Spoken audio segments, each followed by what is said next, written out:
Salut à tous les amis, bienvenue dans ce nouveau vlog. Bon, une fois n'est pas coutume, hein, on se retrouve avec quoi? Allez, devine un petit peu. À peu près la même chose que dans la dernière vidéo. Oui, un 50 WR, encore un. Cette fois par contre sur du Carter Derby standard. Donc quand je dis standard, pas découpé comme le précédent moteur de mobilette. Et en plus là sur de l'Euro 2. Et tu vas voir, pour les fanatiques du derby, je pense que là ça va faire plaisir parce que des Carter Euro 2 de couleur marron dans cet état là, c'est rare de le voir. Allez, je te montre. Donc voilà, le petit Carter derby. Donc j'ai déjà commencé un petit peu d'usinage, je te montrerai après. Tu vois, extérieurement il est vraiment propre quand même. C'est rare d'en trouver dans cet état là maintenant, ça commence à plus trop courir les rues quand même. Et puis bon bah toujours, hein, voilà, un petit Bidalo 50 WR, donc ici dans sa version Euro 2. Donc forcément Euro 2, pas de passage d'eau ici, mais sur le côté. Donc là je sais pas pourquoi le client a enlevé les deux bouchons. Bon, j'en sais rien, mais voilà, toujours est-il que là ça c'est bien un Euro 2. Donc comme d'hab, hein, cylindre très sympathique à l'intérieur, une belle finition. Et puis bon bah les cotes maintenant, hein, tu les connais, hein, si t'as vu la précédente vidéo, tu dois savoir à peu près ce qui se passe dedans. Enfin voilà, toujours une belle pièce de chez Bidalo. Donc là, moi j'ai commencé fraisage de boîte à clapet donc pour une V-Force 3i. Ce que j'ai à faire là-dessus, hein, c'est une préparation Carter complète. Donc il n'y aura pas de montage de moteur, il n'y aura pas de mise au banc ni quoi que ce soit. Donc là voilà, tu vois, j'ai déjà fait le passage de boîte à clapet ici, donc pour la V-Force de 85 CR. Au passage, j'ai mis un petit coup de fraiseuse ici, puisque particularité des Euro 2, hein, c'est qu'ils ont une petite bavure à ce niveau-là, qui empêche que la boîte à clapet pose comme il faut. Donc voilà, hop, un petit coup de fraiseuse là, ça suffit à éviter ce problème. Donc j'aurai la même chose à faire de l'autre côté. Pour te rendre compte un petit peu de la matière qui est retirée, voilà, tu vois donc à gauche le carter standard, et à droite donc le carter tel que moi je l'ai fait. Au passage, je t'ai rien dit, tu l'as peut-être vu dans la dernière vidéo, mais j'ai quelqu'un qui est à l'atelier. Il rigole déjà. Copain Romain. Bonjour. Il est venu de Bordeaux, hein, nous rendre une petite visite et puis on avait prévu un petit resto pour dimanche midi avec 2-3 copains. Donc voilà, il en a profité et puis Romain bon, ouais, on aime bien, enfin moi en tout cas j'aime beaucoup quand il est là. Puis ce qui est bien c'est que non seulement il me donne un coup de main à l'atelier, faut le dire, et puis en plus bah le mec il est invité le week-end mais il vient pour la semaine. Et ouais mon gars. Profitez des amis, hein. Et ouais, mais t'as raison, on est bien en Bretagne, hein.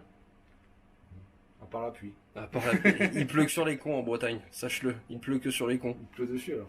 Ah moi non, jamais, je passe entre les gouttes. Allez, on va continuer tout ça. Moi je t'ai passé les étapes de la fraiseuse, hein, tu m'excuseras. Je te montre le résultat. Voilà, ça fait une belle bouche.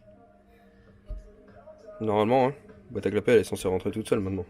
Fait que, je vais même pas essayer. Enfin bon, en principe... Je t'avouerai qu'en réalité j'essaye assez rarement en fait. Attends, je vais sortir une boîte à clapet. Hop.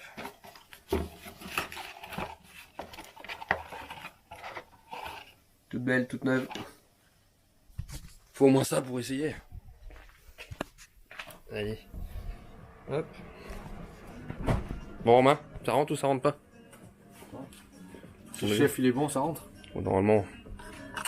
Oh, Ça rentre. ça rentre. Miracle. Bon bah impeccable. Voilà. Allez, maintenant, prochaine étape. Cette partie-là, alignement, carter, cylindre, passage direct. Et on y go.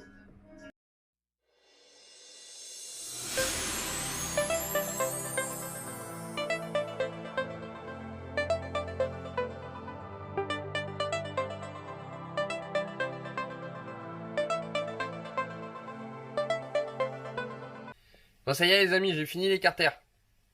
Avec mon spectateur à côté. C'était pas trop long? Non, ça va. Non, ça va? Ça va. Bon, t'en penses quoi toi? C'est propre, Ouais? comme toujours. Bon, ça va alors. Bon. S'il est content le gars, c'est que c'est bon. Allez, je te montre ça. Hop, alors. Essaye de jouer un peu avec la lumière, hein. C'est vrai que c'est pas facile. C'est bien brillant. J'espère que tu vas bien voir. Ah, là, on n'est pas trop mal là. Donc voilà, donc je le répète, hein, comment dire, passage de boîte à clapet ici, alignement direct avec le cylindre, et enfin passage direct avec le cylindre et alignement des transferts ici, donc même chose de chaque côté. Donc je vais te mettre hop, le cylindre sur un demi-carter pour que tu te rendes compte. Hop.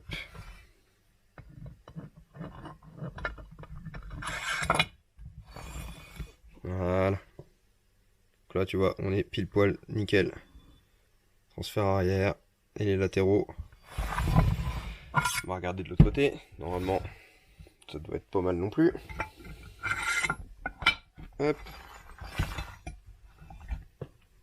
Impeccable. Eustra, comme on dit chez moi. C'est nickel. Voilà, allez, encore une paire de carters qui va retourner chez son propriétaire. Maintenant, étape colissage et ensuite expédition. Voilà, bon, j'espère que ce vlog t'aura plu. Je te précise quand même, demain, donc demain mardi, j'ai le moteur de la mobilette, le moteur hybride que tu as vu dans le précédent vlog qui revient. Cette fois, on va faire du banc. Et là, ça devrait être sympa, je pense. J'ai un peu la mèche rebelle, hein, tu m'excuses. Je me suis mis un coup de compresseur dans les cheveux tout à l'heure parce que j'ai encore plein de copeaux. Oui, bon, ça fait un peu trentouse. Bref, c'est pas grave. Tant pis, tu penseras ce que tu veux, moi je m'en fous. Enfin bon, voilà. En attendant, eh ben écoute, moi je te laisse là-dessus. N'oublie pas, lâche un commentaire, dis ce que t'en penses, hein, que ce soit bien ou pas bien, faut le dire quand même. Hein, donc voilà, n'hésite pas. Un petit pouce bleu, pense à t'abonner et surtout à faire tourner la chaîne. Allez, ciao.